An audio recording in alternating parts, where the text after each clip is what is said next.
Well guys, welcome back to my channel. दोस्तों, आज हम इस वीडियो के अंदर हम बात करने वाले हैं डेट म्यूचुअल फंड्स। यानी कि जब भी शेयर मार्केट का आपके माइंड के अंदर जो जहन में आता है तो शेयर मार्केट मतलब कि इक्विटी, एसआईपी, लमसम, इस तरह की चीजें आपके माइंड के अंदर घूमती रहती हैं। तो उनमें से एक पार्ट होता है डेट म्यूचुअल फंड्स। यानी कि जब आप बात करते हैं सेफ, आप में से बहुत सारे लोग ऐसे हैं जो कहते हैं कि हमें ऐसी चीज बताइए जहां पे हमें रिटर्न भी ठीक ठाक मिल जाए और सेफ हो, हमारा जो कैपिटल हो वो प्रोटेक्ट रहे और हमारे को एक रेगुलर इनकम भी मिलती चली जाए। तो दोस्तों, ये वीडियो काफी इंटरेस्टिंग और इन्फॉर्मेटिव होने वाला है। इस वीडियो के अंदर हम डेट म्यूचुअल फंड की बात करेंगे। यानी कि हम डेट म्यूचुअल फंड को हम ये बोल सकते हैं कि ऑल्टरनेटिव ऑफ एफडीज, यानी कि जो फिक्स्ड डिपॉजिट होती है उसका ऑल्टरनेटिव हम इसको कह सकते हैं। ऐसा मैं क्यों बोल रहा हूं? ऐसा मैं इसलिए बोल रहा हूं क्योंकि एफडी के अंदर आपको 5% से लेकर के 6.5% तक की आपको इंटरेस्ट मिलती है, लेकिन डेट म्यूचुअल फंड की बात करें तो यहां पे आपको 6% से लेकर के 10% तक का आपको सीएजीआर रिटर्न मिलते हैं। यानी कि आपको कंपाउंडेड इंटरेस्ट इसके अंदर मिलती है। तो डेट म्यूचुअल फंड होते हैं, इनको हम safer, smarter, alternative fixed deposit हम इसलिए बोलते हैं क्योंकि ये हमें एक रेगुलर इनकम जनरेट करके देता है और ये कैपिटल को प्रिजर्व करता है। यानी कैपिटल का खत्म होने का खतरा बिल्कुल भी नहीं होता है। और जो इक्विटी होता है, इक्विटी का पैसा लगता है शेयर मार्केट, यानी कि इक्विटी म्यूचुअल फंड्स होते हैं उसका पैसा शेयर मार्केट की कंपनीज के अंदर लगता है। लेकिन जो डेट म्यूचुअल फंड होते हैं उसका पैसा गवर्नमेंट स्कीम होती है, जो गवर्नमेंट बॉन्ड होते हैं, कॉर्पोरेट बॉन्ड होते हैं और अदर जो डेट इंस्ट्रूमेंट्स होते हैं उनके अंदर डेट का पैसा लगता है। यानी कि यहां पर हमारा पैसा सेफ आ जाता है। सेफ्टी इश्यू यहां पे ज्यादा हो जाता है कि कैपिटल प्रोटेक्ट रहेगी और हमें रिटर्न भी ठीक ठाक मिलते हैं। तो इस प्रकार से अगर आपका ऑब्जेक्टिव है कि आपको एफडी का ऑल्टरनेटिव देखना है कि मेरा पैसा भी सेफ रहे और मुझे रिटर्न भी मिल जाए, तो डेट म्यूचुअल फंड से अच्छा मुझे नहीं लगता कोई इंस्ट्रूमेंट हो सकता है सेफ और अच्छे के मामले में। तो दोस्तों, अगर हम डेट म्यूचुअल फंड की बात करें तो डेट म्यूचुअल फंड कई प्रकार का होता है। मैं आपको स्क्रीन पर दिखाता हूं कि जो डेट म्यूचुअल फंड्स होते हैं कई प्रकार के होते हैं। आप देखिए स्क्रीन पर देख सकते हैं कि यहां पर आपको मैंने एमफी इंडिया की वेबसाइट ओपन कर ली है। यहां पर देखेंगे कि जो ओवरनाइट फंड होते हैं, लिक्विड फंड होते हैं, यहाँ पे आप देखिए डिफरेंट काइंड ऑफ फंड होते हैं डेट के अंदर। अब देखिए जो ओवरनाइट फंड होते हैं वो क्या है, इनकी ड्यूरेशन कितनी होती है, टाइम ड्यूरेशन कितनी होती है, आप देखेंगे यहाँ पे मैच्योरिटी ऑफ 1 डे। यानी कि अगर आपको पैसा, आपके पास कुछ ऐसा पैसा है जो कि आपको 1 दिन के अंदर, 10 दिन के अंदर, 15 दिन के अंदर आप चाहिए, यानी कि आपको ओवरनाइट फंड इसके लिए कहते हैं कि आपको बहुत ही कम टाइम पीरियड के लिए आपको पैसा डालना है तो आप ओवरनाइट फंड के अंदर डाल सकते हैं। आपके पास कुछ ऐसा पैसा होता है कि भैया 1 महीने के अंदर मुझे पैसा चाहिए तो आप उसको ओवरनाइट फंड के अंदर डाल सकते हैं। 2 महीने के अंदर चाहिए ओवरनाइट में डाल सकते हैं। लिक्विड फंड क्या होते हैं? लिक्विड फंड क्या रहता है? 91 डेज के लिए, यानी कि 91 डेज की यहाँ पर मैक्स टू मैक्स आप 91 डेज तक के लिए पैसा रख सकते हैं। आपके पास ऐसा कुछ ऐसा पैसा है जो कि आपको 90 दिन के लिए रखना है या 2 महीने के लिए रखना है तो आप उसको लिक्विड फंड के अंदर डाल सकते हैं। क्योंकि देखिए एफडी होती है, एफडी में क्या होता है, एफडी के अंदर एक प्री मैच्योर टाइम पीरियड होता है, यानी कि आपको 6 महीने के बाद इंटरेस्ट मिलती है। आप वो टाइम पीरियड पूरा कर लेते हैं तभी आपको इंटरेस्ट मिलती है। लेकिन आप इस यहाँ पे डालते हैं लिक्विड फंड के अंदर तो 91 डेज से आप पहले कभी भी पैसा निकाल लीजिए, आपके जितने दिन हो जाएंगे आपका उतने दिन के हिसाब से आपको पैसा मिल जाएगा। यानी कि यहाँ पे आपको पर डे के हिसाब से इंटरेस्ट मिलती है। ऐसा नहीं है कि एफडी की तरह कि आपको वो टाइम पीरियड पूरा करना पड़ेगा तभी आपको इंटरेस्ट मिलेगी, ठीक है ना। इसी प्रकार से अल्ट्रा शॉर्ट का ड्यूरेशन क्या होता है? अल्ट्रा शॉर्ट ड्यूरेशन जो डेट फंड होते हैं वो देखिए आपका क्या है, 3 महीने से 6 महीने। यदि आपको 3 महीने से लेकर के 6 महीने तक के लिए आपको पैसा डालना है तो अल्ट्रा शॉर्ट के अंदर डाल सकते हैं। लिक्विड ड्यूरेशन के फंड के अंदर क्या रहता है? 6 महीने से लेकर के 12 महीने का होता है। मनी मार्केट फंड क्या होते हैं? जिसके अंदर आपको अप टू 1 ईयर तक, 1 साल तक पैसा रखना है आपको, तो ये आपका मनी मार्केट फंड हो जाता है। शॉर्ट ड्यूरेशन फंड क्या होता है? 1 साल से लेकर के 3 साल तक के लिए। तो इस प्रकार से आप स्क्रीन पर देख सकते हैं। मैं देखिए ऐसे आप करते हैं, आप स्क्रीनशॉट ले लीजिएगा और इनको चीजों को प्रॉपर समझ लीजिएगा। देखिए मैंने पूरा यहाँ पे लगा दिया है और आप स्क्रीनशॉट लेकर के चीज को समझ सकते हैं। कोई भी डाउट आता है मुझे कमेंट करके पूछ सकते हैं। तो ये तो टाइम ड्यूरेशन हो गया। तो जैसा आपका टाइम ड्यूरेशन है उसके हिसाब से आप उस टाइप का डेट म्यूचुअल फंड सेलेक्ट करके आप क्या कर सकते हैं, इन्वेस्ट कर सकते हैं। तो जैसा कि मैंने आपको बताया था एफडी के अंदर आपको 5% से लेकर के 6.5% तक आपको इंटरेस्ट मिलते हैं, लेकिन डेट म्यूचुअल फंड के अंदर आप देखेंगे तो आपको 7% से लेकर के आपको 10% तक के आपको रिटर्न मिल जाते हैं और एवरेज बात की जाए तो 8% तक का आपको रिटर्न मिल जाता है। यानी कि इससे आपका इन्फ्लेशन भी बीट रहता है, कैपिटल प्रोटेक्ट भी रहती है, तो आपका फायदा ही फायदा इससे होता है। लेकिन आप कोई भी म्यूचुअल फंड देखते हैं, मैं आपको यहाँ वीडियो के अंदर कई सारे म्यूचुअल फंड आपको लाइव दिखाऊंगा, तो आप ये मत सोचिएगा कि मैं उनका प्रचार कर रहा हूं, मैं आपको नॉलेज देने का प्रयास कर रहा हूं। आप जब भी पैसा लगाएं तो बहुत ही सोच समझ के, और एक सेबी से रजिस्टर्ड फाइनेंशियल एडवाइजर होता है, उससे कंसल्ट जरूर कर लीजिएगा। मेरा उद्देश्य आपको एजुकेट करना है, आपको समझाना है, बताना है। आप अपना डिसीजन खुद से थोड़ा लीजिएगा, सोच समझ के लीजिएगा, ठीक है। तो देखिए मैंने आपको जैसे ही बताया रिटर्न मिलते हैं। तो आप जब भी म्यूचुअल फंड के अंदर पैसा लगाते हैं, डेट म्यूचुअल फंड के अंदर ही पैसा डालते हैं, तो आपके सामने टाइम ड्यूरेशन भी है। तो आप इसके अंदर 3 चीजें देखा करिए, टाइम, गोल और रिस्क प्रोफाइल। कि आपका टाइम यानी कितने समय के लिए आपको इन्वेस्टमेंट करना है, आपका गोल क्या है। अगर आपका 2 महीने के लिए इन्वेस्ट करना है तो आपका गोल क्या है, ये गोल में आ जाता है ना टाइम पीरियड, कि भैया मुझे ना अगले साल 1 साल के अंदर मुझे गाड़ी खरीदनी है, तो मैं 1 साल के लिए इस पैसे को लगाना चाहता हूं, जिससे कि मेरा पैसा प्रोटेक्ट रहे, कैपिटल प्रिजर्व रहे मेरी, और मेरे को इंटरेस्ट भी अच्छी खासी मिल जाए। इसी प्रकार से हम क्या करते हैं, सिलेक्शन ऑफ म्यूचुअल फंड्स करते हैं, ठीक है ना। अब इसके बाद हम चलते हैं, कुछ स्क्रीन पर चलते हैं और वहां पे बात करते हैं कि हम कुछ फंड की बात करेंगे कि वहां पे हमें कितना रिटर्न मिलता है, कितना नहीं मिलता है। अब आप स्क्रीन पर देख सकते हैं, ग्रो की स्क्रीन आ रही है। यहाँ पे कोई मैंने पैसा नहीं लिया है ग्रो से, आपको बस एक प्लेटफॉर्म मैंने ले लिया है। यहाँ पे आपको बताने का प्रयास करूंगा कि किस प्रकार से डेट म्यूचुअल फंड की डिफरेंट कैटेगरी के म्यूचुअल फंड में कितना हमें रिटर्न मिल जाता है। आप यहाँ पे स्क्रीन पर देख सकते हैं, मैं कैटेगरी पे क्लिक करूंगा और डेट पे क्लिक करूंगा। डेट पे क्लिक करने के बाद मैं जब यहाँ पर क्लिक करूंगा तो आप यहाँ पे देख सकते हैं banking and PSU, corporate bond, credit risk, dynamic bond, fixed maturity, floater, gift with 10 year constant duration, liquid fund, long duration, low duration, medium duration. आप देखेंगे यहाँ पे money market, overnight, short duration, कितने प्रकार के आपके यहाँ पे फंड आ रहे हैं, डेट म्यूचुअल फंड टाइप आ रहे हैं। तो मैं यहाँ पे क्या करूँगा, सभी को सिलेक्ट करके मैं अप्लाई कर दूंगा। आप चाहे किसी पर्टिकुलर कैटेगरी को देखना चाहते हैं, पर्टिकुलर कैटेगरी पे आप क्लिक करके भी आप उसको फिल्टर करके यहाँ पे देख सकते हैं।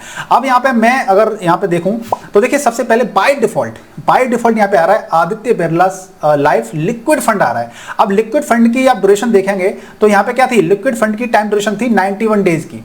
अब 91 डेज के लिए आपको पैसा डालना है, यानी मैक्स टू मैक्स 91 डेज के लिए। तो आप लिक्विड फंड पे यहाँ पे क्लिक करेंगे, तो अब यहाँ पे मैंने क्लिक किया और यहाँ पर उसका देखिए फंड ओपन आ गया है, यहाँ पे खुल के आ गया है। ये 3 साल, पिछले 3 साल से आप इसको देखेंगे 7.11% की आपको यहाँ पे क्या मिला, रिटर्न मिला। एक तरह से स्ट्रेट लाइन है, आपको एक फिक्स्ड इनकम या फिक्स्ड इंटरेस्ट आपको मिल रही है। लास्ट के 5 साल की किसी परफॉर्मेंस देखेंगे तो थोड़ा सा यहाँ पे डिप हुआ था, लेकिन बाद में फिर से एक स्ट्रेट लाइन बन गई, यानी कि लास्ट के 5 साल के अंदर 5.66% का इसके अंदर CGR मिला हुआ है। ऑल की बात करेंगे तो 6.94% का इसके अंदर रिटर्न मिला है। अब देखिए नीचे चलेंगे थोड़ा सा, तो यहाँ पर आप देखेंगे ऐसा नहीं है कि ये इन डेट फंड के अंदर पैसा लोग लगाते नहीं है, पैसा लगाते हैं। आप देखिए यहाँ पे स्क्रीन पर देखिए, यहाँ पर देखिए कितना है, 49,485 करोड़, यानी कितना सारा यहाँ पे पैसा लगाया हुआ लोगों ने, यानी कि ये भी काफी ज्यादा डिमांड में रहते हैं। ऐसी बात नहीं है, डेट म्यूचुअल फंड के अंदर बहुत सारे लोग पैसा लगाते हैं। अब इसके अंदर पैसा कहां पे लगा हुआ है, इसका जो फंड मैनेजर होता है ना, उसने पैसा कहां पे लगाया हुआ है। आप यहाँ पे देख सकते हैं, देखिए गवर्नमेंट ऑफ इंडिया यहाँ पे लगाया हुआ है, नेशनल बैंक ऑफ, यानी कि आप कई सारी यहाँ पे बैंक देखेंगे, बैंक में लगा रखा है, कॉर्पोरेट बैंक है, यानी कि यहाँ पे आप देखेंगे तो आपको डिफरेंट यहाँ पे क्या मिलेंगे, कॉर्पोरेट बैंक मिलेंगे, आपको बैंकिंग सेक्टर मिलेगा, बॉन्ड मिलेंगे, गवर्नमेंट के बॉन्ड मिलेंगे, डिफरेंट जगह पे पैसा आपका लगा हुआ मिलेगा, ठीक है। अब आप नीचे तरफ थोड़ा सा जब नीचे आएंगे तो आप यहाँ पे देखेंगे कि इसका एक्सपेंस रेशियो कितना है। आप एक्सपेंस रेशियो देखेंगे 0.21% का है। एग्जिट लोड कितना है, exit load 0.0070% if redeemed with in a 1 day, यानी कि आप एक दिन आज ही पैसा लगाया और आज ही आपने पैसा निकाल लिया तो 0.0070% आपका यानी ना के बराबर का पेनल्टी लगेगी। और अगर आप 2 दिन के बाद redeemed with in a 2 day, 2 दिन के अंदर निकालते हैं तो इतना % लगेगा, यानी कि आप देख सकते हैं कि आपको यहाँ पे काफी कम एग्जिट लोड लगेगा आपका यहाँ पे। और इसका डेट म्यूचुअल फंड का सबसे फायदा क्या रहता है कि इसके अंदर आपको एक्स्ट्रा कोई भी टैक्स नहीं देना पड़ता, जैसे कि इक्विटी के अंदर पैसा देना पड़ता है ना, कि अगर आपने लॉन्ग टर्म कैपिटल गेन है तो आपको वहां पे 12.5% देना पड़ता है, शॉर्ट टर्म कैपिटल गेन है तो आपको 20% देना पड़ता है। यहाँ पे ऐसा नहीं है, यहाँ पर क्या रहता है कि आपकी जो इनकम टैक्स स्लैब होती है उसके हिसाब से आपको टैक्स देना पड़ता है। तो एक तरह से हम ये कह सकते हैं कि यहाँ पर आपको टैक्स नहीं लगता है, इनकम टैक्स स्लैब के अकॉर्डिंग लगता है हालांकि, ठीक है। चलिए, तो ये हो गया हमारा। इसके बाद हम देखेंगे HDFC short term debt fund. Short term debt fund देखेंगे तो इसकी हम देखेंगे शॉर्ट टर्म डेट फंड का क्या रहता है, शॉर्ट ड्यूरेशन देखेंगे आप तो यहाँ पे 1 to 3 ईयर है ना। तो इस प्रकार से आप देखेंगे यहाँ पर तो शॉर्ट 1 से 3 साल के लिए आपको पैसा लगाना है, तो यहाँ पर आप देख सकते हैं यहाँ पे पिछले 3 साल के अंदर 8.22% का यहाँ पर रिटर्न मिला है। पिछले 5 साल का देखेंगे तो कांस्टेंट तरीके से 6.82% का रिटर्न दिया है, यानी फिर भी यहाँ पे FD से काफी अच्छा रिटर्न आपको देखने को मिल रहा है, ठीक है ना। ऑल की बात कर लेते हैं, पिछले यानी कुछ सालों की बात करें 2013 से बात करेंगे अभी तक, तो देखिए 8.17% का रिटर्न दिया है इसने। अब नीचे थोड़ा सा आएंगे तो देखिए इसके अंदर भी फंड साइज कितना है, कमाल का फंड साइज है 15,485 करोड़ रुपए। यानी कि जो लोग सेफ्टी चाहते हैं, अपनी कैपिटल को प्रिजर्व करके रखना चाहते हैं, उनके लिए ये फंड काफी ज्यादा काम के होते हैं। और यहाँ पर सबसे अच्छी बात क्या है, यहाँ पे आप 100 रुपए से भी स्टार्ट कर सकते हैं, यानी कि मंथली SIP आप इसके अंदर 100 रुपीज से भी आप स्टार्ट कर सकते हैं। अब देखिए पैसा कहाँ कहाँ पे लगा हुआ है, आप देख सकते हैं government of India government bond में लगे हुए हैं, बैंकिंग सेक्टर में लगे हुए हैं, और कॉर्पोरेट है TVS क्रेडिट सर्विसेज, यानी ये क्या है, कॉर्पोरेट बॉन्ड है ये। इस प्रकार से आप यहाँ पे देख सकते हैं। इसके अलावा नीचे जब मैं आता हूँ यहाँ पर, तो आप देखेंगे एक्सपेंस रेशियो इसका कितना है, 0.40% का है। एग्जिट लोड इसके अंदर कुछ नहीं है। स्टैंप ड्यूटी और टैक्स इंप्लीमेंटेशन वही होता है। देखिए यहाँ पे लिखा हुआ है your income tax slab. Income tax slab के अकॉर्डिंग ही आपका क्या लगता है, यहाँ पे चार्जेस लगते हैं। अभी हमने शॉर्ट ड्यूरेशन का ले लिया, शॉर्ट ड्यूरेशन के हो गया है। ये मीडियम टर्म का, एक मीडियम टर्म का देख लेते हैं। मीडियम टर्म की देखिए कितना होता है, मीडियम टर्म देख लेते हैं, एक सेकंड। मीडियम टर्म देखिए, मीडियम ड्यूरेशन 3 साल से 4 साल के लिए आपको पैसा इन्वेस्ट करना है, तो आप इसके अंदर पैसा लगा सकते हैं। ठीक है जी। अब देखिए यहाँ पे क्या है, मीडियम टर्म में देखा है आपने कि पिछले 3 साल के अंदर 15.67% का रिटर्न दिया है इसने, पिछले 5 साल के अंदर 13.17% रिटर्न दिया है, और अगर पिछले कुछ 2017 से बात करेंगे तो 9.84% रिटर्न दिया है। यानी कि जब मीडियम टर्म में आप पैसा डालते हैं तो FD से आपको अच्छा रिटर्न मिल रहा है, और आपका पैसा भी क्या है, सेफ रहेगा, सुरक्षित रहेगा, यानी कि कैपिटल आपकी प्रिजर्व रहेगी। तो आपको अगर डिसीजन लेना है कि मुझे पैसा लगाना है, मुझे FD से अच्छे रिटर्न मिल जाए और मेरे कैपिटल भी फिक्स्ड डिपॉजिट की तरह ही सुरक्षित रहे, तो आप डेट म्यूचुअल फंड की तरफ आप आ सकते हैं। ठीक है जी। चलिए अब इसके अंदर भी आप देखेंगे, इसके अंदर हालांकि अभी स्टार्ट हुआ है तो 2,625 करोड़ का इसके अंदर मार्केट कैप है इसका। और जब इसका टैक्स एग्जिट लोड देखेंगे और इसका टैक्स वो देखेंगे, एक्सपेंस रेशियो 0.84। अभी इसका मार्केट कैपिटलाइजेशन भी कम है, इसीलिए यहाँ पे क्या है, फंड साइज क्या छोटा है अभी, तो इसलिए यहाँ पे एक्सपेंस रेशियो ज्यादा है। जैसे जैसे फंड साइज बढ़ता चला जाएगा, एक्सपेंस रेशियो कम होता चला जाएगा। यहाँ पे एग्जिट लोड दे रखा है, इसी प्रकार से आपका एग्जिट लोड लग जाएगा। अब इसके बाद कुछ और देख लेते हैं, ओवरनाइट फंड देख लेते हैं, JM ओवरनाइट। अब ओवरनाइट जैसे कि मैंने आपको बताया था क्या होता है ओवरनाइट, एक दिन से, यानी कि इसकी मैच्योरिटी आपकी एक दिन होती है, एक दिन के अंदर ही आपका पैसा निकाल सकते हैं, कोई दिक्कत नहीं है।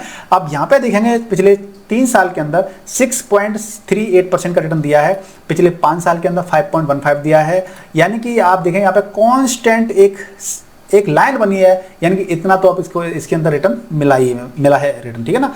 अब इसका 97 करोड़ का इसका फंड साइज है, ये भी नया फंड है अभी। और बाकी का इसके नीचे की तरफ आएंगे तो इसका एक्सपेंस रेशियो 0.08% है, एग्जिट लोड इसका बिल्कुल नहीं है, ठीक है, निल है। इसी के साथ में आप देखेंगे बाकी के और भी सारे क्रेडिट रिस्क वाले फंड देखेंगे आप यहाँ पे, तो यहाँ देखेंगे आप क्रेडिट लास्ट के 3 साल के अंदर 12.28% का रिटर्न दिया है, लास्ट के 5 साल के अंदर इसने 5 ईयर के अंदर 10.43% दिया है, और अगर हम कुछ सालों की बात करें पिछले 2015 से तो 9.21% का रिटर्न दिया है। अब ये क्रेडिट रिस्क फंड, अब क्रेडिट रिस्क फंड को देख लेते हैं। यहाँ पे देखिए, हम यहाँ पर देख सकते हैं प्रॉपर तरीके क्रेडिट रिस्क फंड यहाँ कितना रहता है, ये आप देखेंगे ये क्या था, minimum 65% investment in corporate bond, यानी कि जहां पे कॉर्पोरेट बॉन्ड के अंदर पैसा लगता है वहां पर हमें रिटर्न अच्छे मिल जाते हैं। ठीक है ना, इसीलिए हमें इस फंड के अंदर क्या मिल रहा है, यहां पर हमें रिटर्न अच्छे मिल रहे हैं देखने को। ठीक है, only AA and below rated corporate bonds. ठीक है, तो इस प्रकार से हम क्या कर सकते हैं, एक डेट म्यूचुअल फंड के अंदर पैसा लगा करके हम इसके अंदर पैसा बना सकते हैं। अब यहाँ पर डिफरेंट काइंड ऑफ बहुत सारे फंड है, आप इनको फिल्टर करना है कि लास्ट के 5 साल के अंदर परफॉर्मेंस किसने अच्छी दी है, तो आप देख सकते हैं Aditya Birla sun life medium term plan fund ने दिया जो कि 13.13% का रिटर्न दिया है। अब बड़ौदा BNP परिवार क्रेडिट फंड है, इसने 11% का दिया है। Bank of India short term income fund है, इसने 10.64% का रिटर्न दिया है। अब बात यह आती है कि आपको अपने पोर्टफोलियो के अंदर कितने डेट म्यूचुअल फंड रखने चाहिए, और साथ में यह आता है कि आपका जो इन्वेस्टमेंट है किस प्रकार का होना चाहिए। तो देखिए, मैं आपको एक चीज बोलना चाहूंगा कि जब भी हम इन्वेस्टमेंट करते हैं तो आप एक चीज ध्यान रखिएगा कि हमें अपना पोर्टफोलियो डाइवर्सिफाई बनाना है। गोल क्या है हमारा, टाइम क्या है, और हमारा रिस्क क्या है। देखिए, हमारा कुछ पैसा ऐसा होता है जिसपे हम रिस्क ज्यादा ले सकते हैं, जिसपे हम रिस्क, सपोज दैट हमारे मान लीजिए हमारे परिवार में शादी है, मेरी बेटी की या मेरे बेटे की शादी है, तो ये काम ऐसे होते हैं कि हमें बेटी या बेटे की शादी के लिए हमें ये फंड चाहिए ही चाहिए, यानी कि ये बहुत जरूरी फंड होता है। तो हम क्या करते हैं, इस पैसे को हम FD के अंदर रख देते हैं, फिक्स्ड डिपॉजिट के अंदर रख देते हैं। तो हम क्या कर सकते हैं, उस FD वाले पैसे को, जो कि बहुत ज्यादा सिक्योर फंड है, हम मतलब एक तरह से हम ये कह सकते हैं, हम इसमें रिस्क नहीं ले सकते बिल्कुल भी, तो इस तरह के फंड को हम डेट के अंदर डाल सकते हैं, डेट म्यूचुअल फंड के अंदर डाल सकते हैं, जहां पर हमें क्या होगा, हमारी कैपिटल भी प्रिजर्व रहेगी और हमें अच्छा रिटर्न मिलने की भी संभावना रहती है, और रिस्क भी हमारा काफी नियर बाई जीरो हो जाता है ना। तो इस प्रकार से हम इसके अंदर डाल सकते हैं। एक पैसा ऐसा होता है कि वो आपका पैसा 10-15 साल के आपको इन्वेस्टमेंट करना है, और वो पैसा ऐसा है उसकी आपको अगले 10 साल के लिए अगले 10 साल के लिए आपको जरूरत नहीं पड़ने वाली है। तो ऐसे फंड को आप क्या कर सकते हैं, इक्विटी मार्केट के अंदर लगा सकते हैं, इक्विटी म्यूचुअल फंड के अंदर लगा सकते हैं। तो इससे आपने क्या आइडेंटिफाई किया कि कौन सा पैसा बहुत जरूरी वाला है, कौन सा पैसा ऐसा है जो कि अगले 10 साल के लिए आपको जरूरत नहीं पड़ेगी। तो जो अगले 10 साल के लिए जरूरत नहीं पड़ेगी, आपको उसको इक्विटी म्यूचुअल फंड के अंदर डाल सकते हैं, जिसमें आपका इक्विटी के अंदर आपका लार्ज कैप भी आता है, मिड कैप भी आता है, स्मॉल कैप भी आता है, फ्लेक्सी कैप भी आता है, इंडेक्स फंड भी आते हैं, और डेट म्यूचुअल फंड में आपके वो फंड आ जाते हैं जो कि आपका क्या करेंगे आप कि आपके टाइम ड्यूरेशन के हिसाब से वो चीज सेलेक्ट करके कि अब भैया आपको 5 साल के लिए पैसा डालना है, या 3 से 4 साल के लिए डालना है, या 6 महीने से 12 महीने के लिए डालना है, या 7 साल तक के लिए डालना है। तो वो आप टाइम ड्यूरेशन इसके अंदर देख करके क्या करना है, आप उस टाइप के म्यूचुअल फंड में डाल देंगे, डेट म्यूचुअल फंड के अंदर, और वहां से ये चीज श्योर हो जाएगी कि आपको रिटर्न मिलेंगे एफडी से बेहतर तरीके से। और वहां पर आपको क्या मिलेगा, एफडी के अंदर जैसे कि मैंने आपको पहले ही बताया कि 5 से 6.5% रिटर्न मिलते हैं। यहां आपको डेट के अंदर आपको अभी मैंने दिखाया आपको जैसे कि 13% तक के रिटर्न मिले, 11% तक के रिटर्न मिले हैं, 10.64% तक के रिटर्न मिले हैं, यानी कि सेफ का सेफ और रिटर्न भी अच्छे मिल जाते हैं। तो इस प्रकार से आपको टाइम के अकॉर्डिंग, गोल के अकॉर्डिंग अपना पोर्टफोलियो बनाना है, डिजाइन करना है और उसमें पैसा लगाना है। अब ज्यादातर ये फैक्टर आपकी एज पर भी डिपेंड करता है कि आपकी एज कितनी है। सपोज दैट अगर आपकी एज 20 ईयर है, 20 to 30 ईयर के अराउंड है आपकी एज, तो इस टाइम ड्यूरेशन के अंदर आप रिस्क ज्यादा ले सकते हैं। तो आप अपना ज्यादातर पैसा इक्विटी मार्केट के अंदर डाल सकते हैं, इक्विटी म्यूचुअल फंड के अंदर डाल सकते हैं। बाकी 20, 30 या 40% पैसा आपको, हालांकि 40% मैं रिकमेंड नहीं करता, 20 to 30% पैसा आप कहां पर डाल सकते हैं, आप डेट म्यूचुअल फंड के अंदर फिर भी आप रख सकते हैं, अगर आपकी एज 20 to 30 ईयर के अंदर है। अगर आपकी जैसे जैसे आपकी एज बढ़ती चली जाती है, जैसे कि आप बात करें कि आपकी एज 40 to 50 के अराउंड है, आपकी 40 से 50 साल के बीच में आप हैं, तो आपको डेट के अंदर कम से कम 30 से आपको 50 या 55% तक का आपको पैसा, आपको टोटल पैसा आपको डेट म्यूचुअल फंड के अंदर रखना चाहिए। एक क्वेरी आई थी कि सर हमें क्या करना है कि हमारे पास करोड़ों रुपए की वेल्थ तैयार हो चुकी है, अब इस पैसे को हमें प्रोटेक्ट कैसे करें इस पैसे को। तो सपोज दैट मान लीजिए अगर आपके पास आज 1 करोड़ रुपए वेल्थ बन चुकी है, इक्विटी म्यूचुअल फंड से आपके पास पैसा बन चुका है, या फिर कहीं से आपके पास 1 करोड़ रुपए आ गया है, तो उस 1 करोड़ को आपको एक साथ ना ही आपको इक्विटी म्यूचुअल फंड के अंदर लगाना चाहिए, ना ही शेयर मार्केट के अंदर लगाना चाहिए। आपका लिए बेस्ट तरीका क्या होता है कि आप इस पैसे को एसटीपी के माध्यम से, यानी सिस्टमैटिक ट्रांसफर प्लान के तहत आप क्या कर सकते हैं, धीमे धीमे इस पैसे को आप डेट म्यूचुअल फंड के अंदर डालिए, डेट म्यूचुअल फंड के डालिए। फिर डेट म्यूचुअल फंड के अंदर आपका क्या रहेगा, पैसा आपका प्रोटेक्ट रहेगा और आपको रिटर्न भी मिलेंगे better than FD, fix deposit के मुकाबले आपको रिटर्न भी अच्छे मिलेंगे। फिर अगर आपका रिस्क लेने का क्षमता है कि आप रिस्क लेना चाहते हैं, तो फिर आप उसको, इस पैसे को एसटीपी के माध्यम से डेट म्यूचुअल फंड से आप फिर कहां लगा देंगे, इक्विटी मार्केट के अंदर आप शिफ्ट कर देंगे उस पैसे को। लेकिन एक साथ उस पैसे को ना ही आपको स्टॉक मार्केट में लगाएंगे, ना ही आप उस पैसे को कहां पे लगाएंगे, म्यूचुअल फंड के अंदर लगाएंगे। तो बेस्ट तरीका होता है कि बड़ा अमाउंट जब लगाना होता है तो हम डेट म्यूचुअल फंड के अंदर लगाते हैं, जिससे कि हमारा कैपिटल प्रोटेक्ट रहे और धीरे धीरे वो पैसा हमारा इक्विटी के म्यूचुअल फंड में लग जाए। तो मुझे उम्मीद है कि इस वीडियो से आपको डेट म्यूचुअल फंड के बारे में आपको काफी नॉलेज मिली होगी, काफी जानकारी मिली होगी। लेकिन फिर भी आपके मन के अंदर डाउट्स, कई सारे डाउट हो सकते हैं, आप मुझे कमेंट करके पूछ सकते हैं। और उम्मीद है कि आपको वीडियो पसंद आए तो इस वीडियो को लाइक जरूर कीजिएगा, शेयर जरूर कीजिएगा अपने फ्रेंड सर्कल में, रिलेटिव साथ में, जिससे कि वो भी इस जानकारी को हासिल कर सकें। और चैनल पर नए हैं तो चैनल को सब्सक्राइब कर लीजिए। मिलते हैं नेक्स्ट वीडियो में, तब तक स्वस्थ रहिए, मस्त रहिए। जय हिंद, जय भारत।